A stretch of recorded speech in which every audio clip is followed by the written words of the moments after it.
Hello guys, how are you? I'm Hardeep Singh. Welcome back to your own YouTube channel. IELTS updates and recent exams. For more updates related to recent IELTS exam writing test topics, listening, reading, practice test, and speaking, you got guesswork. Please, guys, participate in everyday listening and reading practice test to achieve your desired band score in your actual IELTS exam. Please hit the like and subscribe button. Press the bell icon for the upcoming notifications. Don't forget like, subscribe and share my YouTube channel and my Facebook page, IELTS updates and recent exams. Part 1. You are going to listen to a conversation between camper who wants to make reservation at a campsite and a campsite manager. First, you have some time to read questions 1 to 6.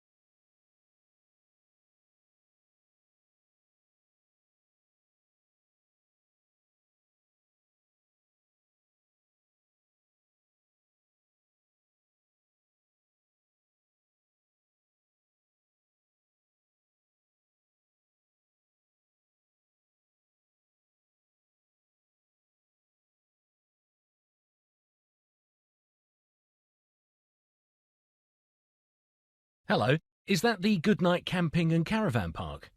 Yes, it is. How can I help? Well, I need to know more about your facilities. Okay, we have over 80 pitches, including 20 for caravans. The site has a large kitchen and dining area, toilet and shower facilities, also a laundrette and electricity points. A simple grass pitch is fine, but can I bring a dog? Yes, this is a dog-friendly site. You can bring up to 2 dogs per pitch, free of charge. What else would you like to know?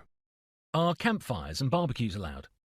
Yes, they are, but only on the riverbank, away from the tents. Well, do I need to book in advance or can we just turn up? You don't need to make a reservation, but we do recommend it for bank holiday weekends, and also for large groups of 20 or more. Well, there are only 4 of us, but I'd like to go ahead and book anyway. Do I book over the phone or online? The easiest way is via the website. Right. Do you accept credit cards? Yes, we accept credit cards, debit cards and PayPal. If you prefer not to pay online, you can make a booking by forwarding a cheque for £20, enclosing details of the dates you want and the number of pitches you need. I'm afraid we cannot refund the deposit if you cancel. And what was the tariff again, please? I mean per night. Oh yes, sorry, I forget that. It's £8 per head per night, which includes access to all the facilities. OK, well, that seems straightforward enough. Now, can you supply firewood? Yes, we do. It's £3 per night, or you can bring your own. Right. All I need now is your web page address. Do you have a pen and paper to take down the webpage details? Yes, I'm ready. Our website is www.goodnightpark.uk.com, with Goodnight Park written as one word. Have you got that? Yes, thanks. Now you have some time to read questions 7 to 10.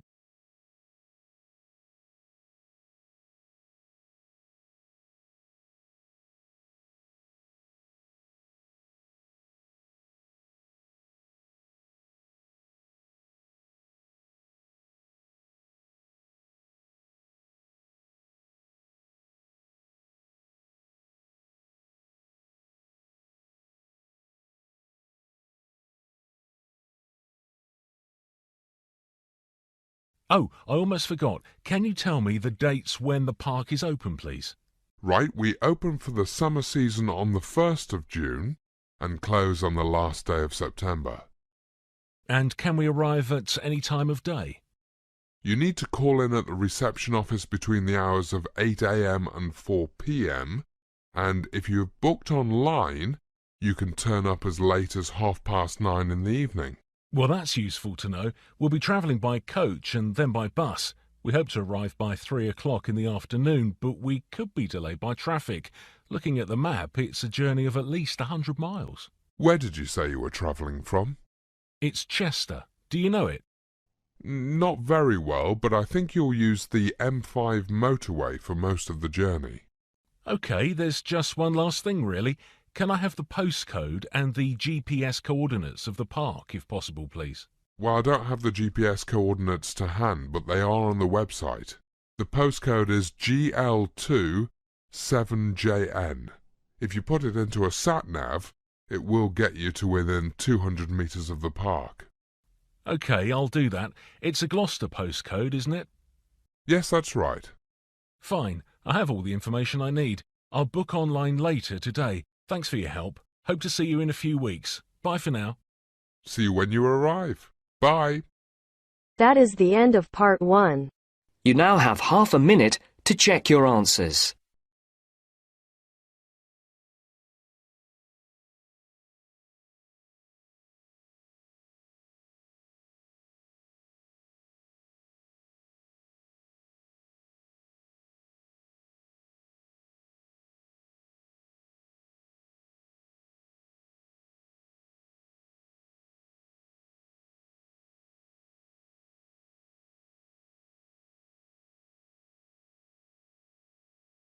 Now turns to part 2. You will hear volunteer coordinator speaking to group of conservation volunteers about the program of work for weekend. First, you have some time to read questions 11 to 17.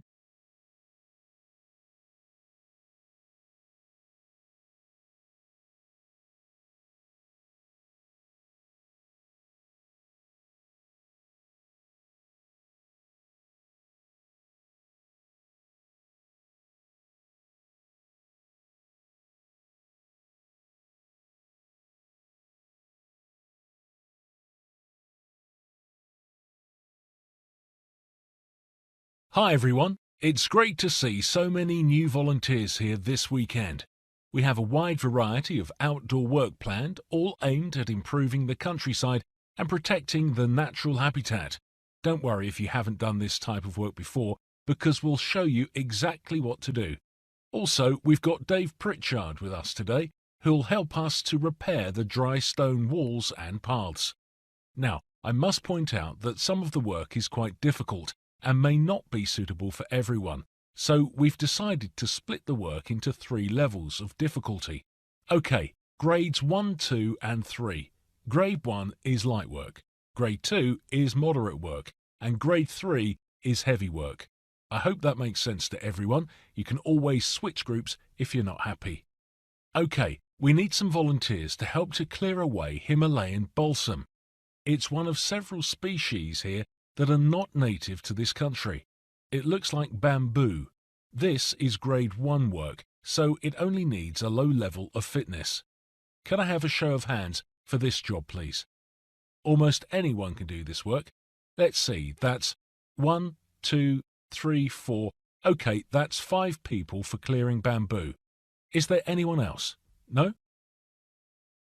Now, litter and rubbish are a major problem in this area. Tidying it up will take a moderate amount of effort. The main task is litter picking, and if there is enough time, clearing vegetation from the paths. Do I have 2 volunteers, please? Right, it's that lady there and the man with the hat. Thank you. Remember, this is Grade 2 work. That requires an average level of fitness. Are you okay with that? Right, the rest of the group can help with fencing, walling and access paths. Now, fencing is Grade 2 work, but building walls is heavy, Grade 3 work. You will need to be very fit to do Grade 3 work, and you'll also need to be wearing protective footwear, which means steel-toe boots, not just any old shoes. If you don't have the right boots, then you'll have to help with the fencing and paths. We have 10 people left, so how many are happy to do the stone walling? Right, that's 1, 2, 3, 4, 5. I count 6. Please be careful and work at a steady pace. You'll need to save some energy for the tree planting tomorrow. Are there any questions? No? Then let's split into our groups and make the most of the fine weather. We'll stop at 11 o'clock for a cup of tea and a biscuit. Now you have some time to read questions 18 to 20.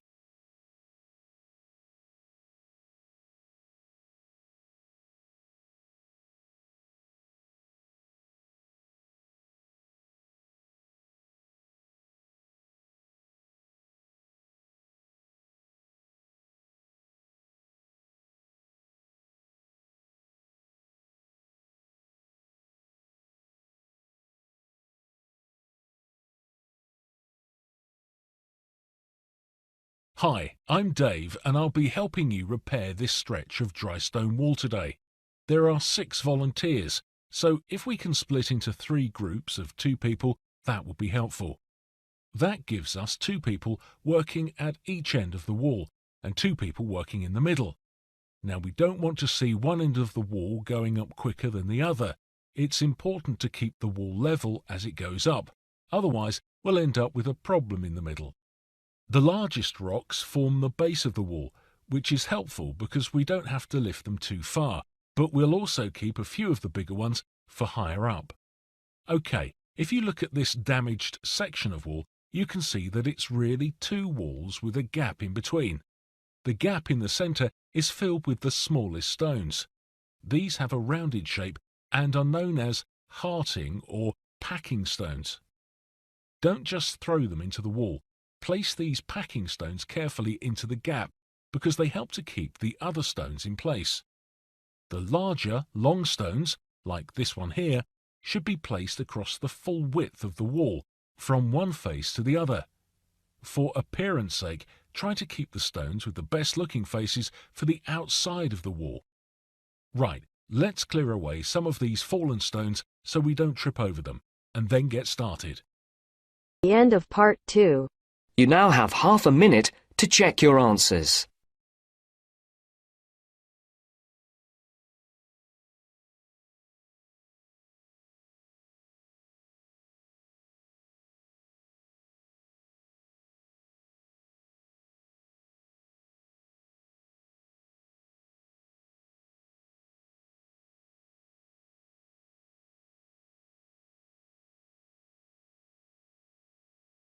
Now turns to part 3. You will hear a student talking about her problems with a counsellor. Before you listen, you have 30 seconds to read questions 21 to 26.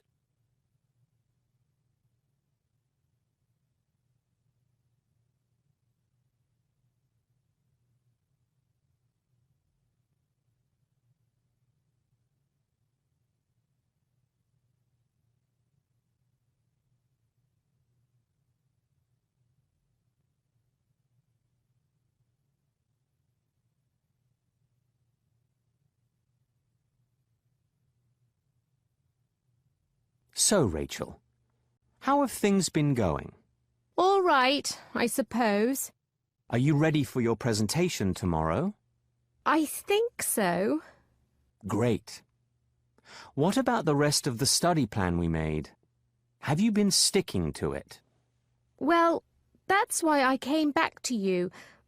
I did manage to get everything done for my presentation, but now I'm way behind with my other assignments, and I'm starting to panic. You've got the 3,000-word essay for criminal law, haven't you? And one on taxation? That's right. What seems to be preventing you from doing them? My own indecision is one factor. You see, we were given 2 choices for the criminal law essay, and I seem to change my mind daily about which one to do. I remember in our last session that you said I might be using procrastination to obscure some other inadequacy, perhaps not understanding the legal topic as well as I ought to. If I get a low mark, I can just say, well, I did that essay in such a rush, instead of admitting that I don't have a grasp of the subject. Intellectually, I understand what you've told me, but I'm afraid it hasn't made a difference to my starting the essay. Another thing that's affecting me is the demands of other people. Like what? Take my flatmate, Teresa, who's a nursing student. We've been sharing a flat for over a year, and we used to get along really well. But recently, she's been pestering me to help her with her assignments. You might suggest your flatmate get help from her college with her studies. I've done that, and she claims she's been going to the Student Learning Centre on campus. Meantime, if I don't help her at home, she calls me selfish or arrogant or unfriendly, and then starts sulking. The atmosphere in our place is poisonous. What can I do about my boss? Last week I worked 12 hours overtime. I'm exhausted. I felt obliged to accept the work because right now he's making decisions about who to keep on over the summer, and if I turn down extra shifts, he may not consider me. I certainly can't afford to lose my summer job. Remember, Rachel, your goals and priorities. Is your long-term goal to work in a supermarket or to be a lawyer? Of course, to be a lawyer. I know I've got to concentrate on that. As I think I've said, I can see everything clearly when I'm here in the office with you, but I waver as soon as I leave. Before you listen to the rest of the conversation, you have 30 seconds to read questions 27 to 30.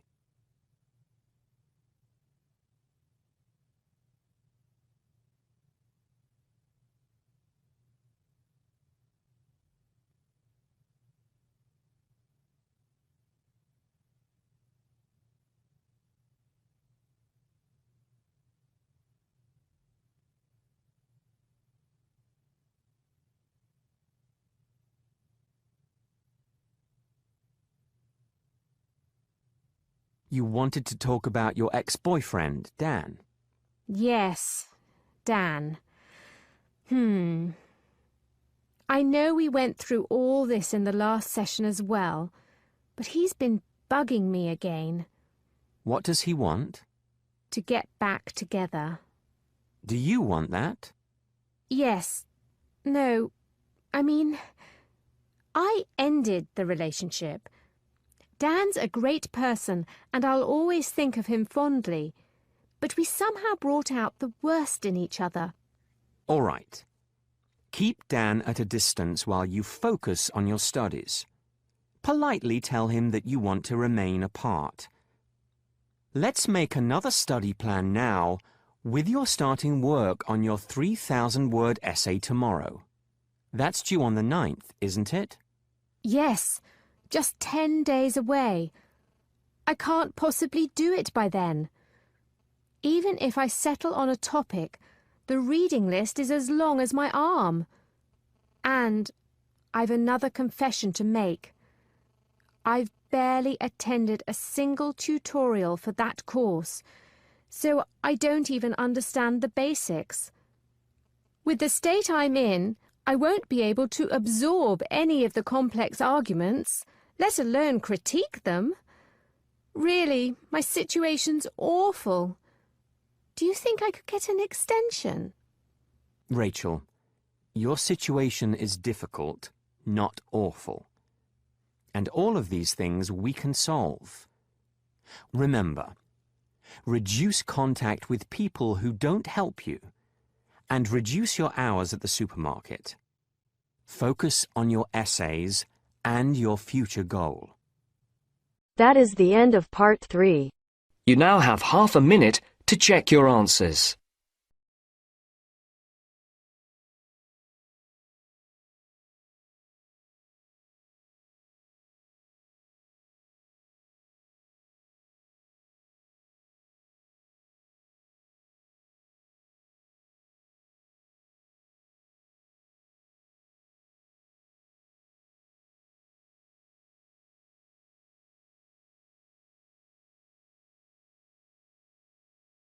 Now turns to part 4.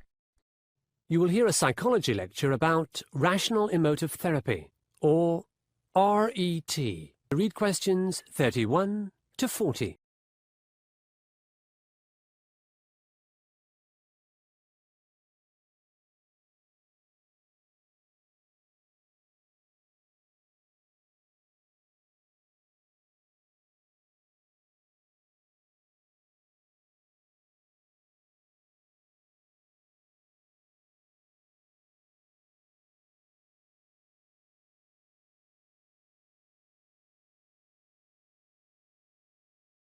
Good afternoon.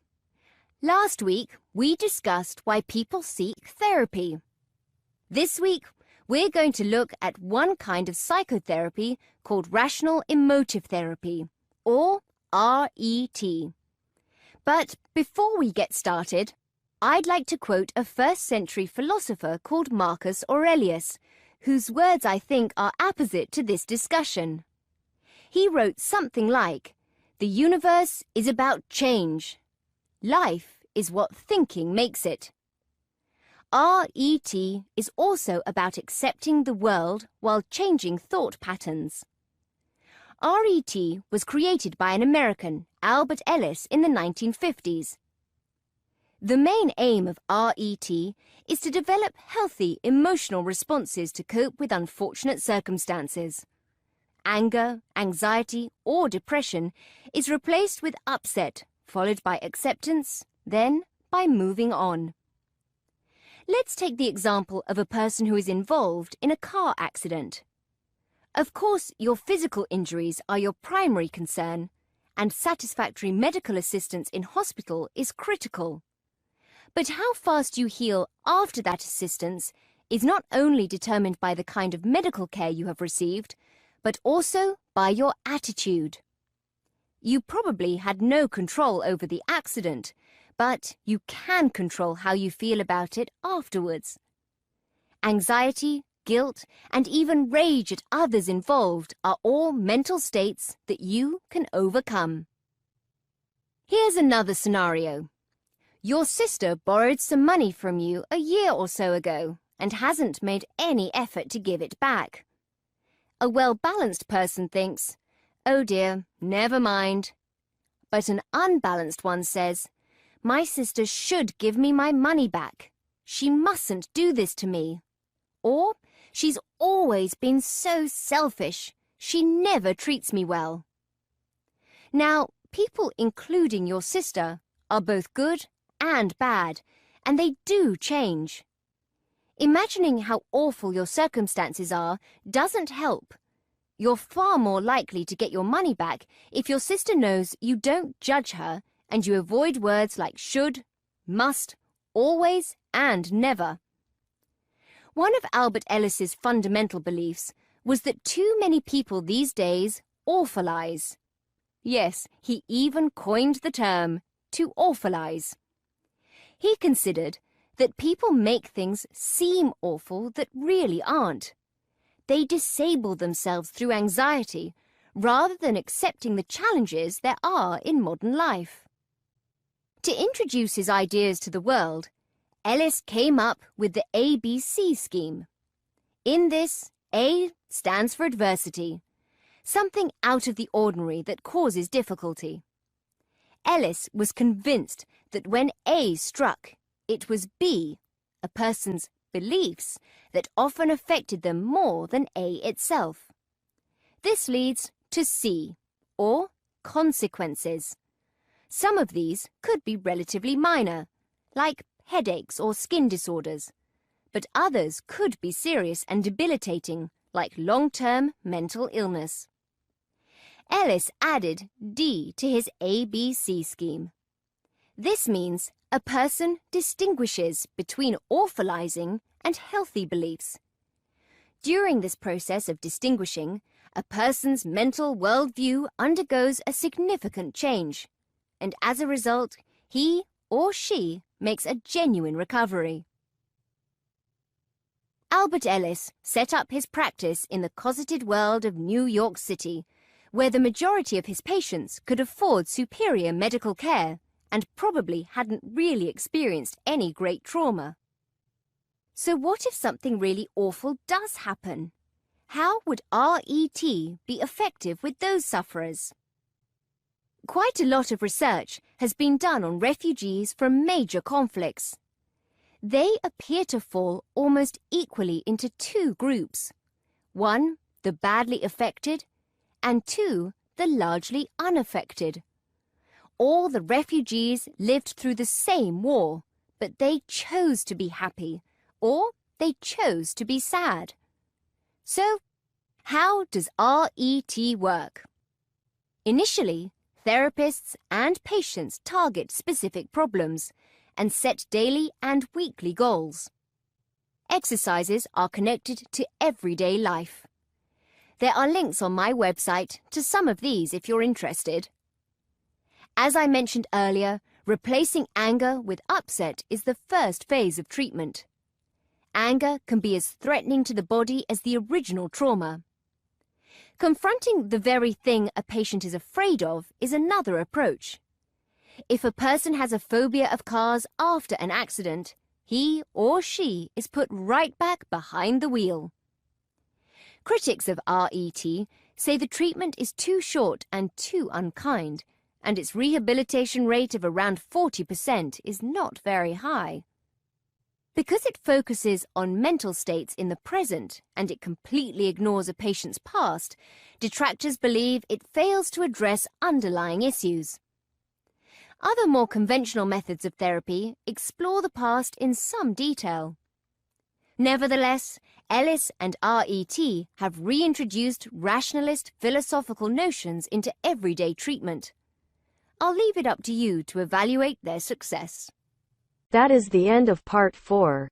You now have half a minute to check your answers. So guys, don't forget like, subscribe and share my YouTube channel and my Facebook page, IELTS updates and recent exams. For more updates related to recent IELTS exam writing test topics, listening, reading, practice test and speaking, you got guesswork. Please guys, participate in everyday new IELTS listening and reading practice tests to achieve your desired band score in your actual IELTS exam. For more IELTS material, visit my official website www.ieltsupdatesandrecentexams.com. The link is given below in the description. If you need PDF files of latest IELTS material, then please join my Telegram channel. So guys, please write your score below the comment section. Again, thanks for listening. God bless you all guys. Stay tuned, stay safe.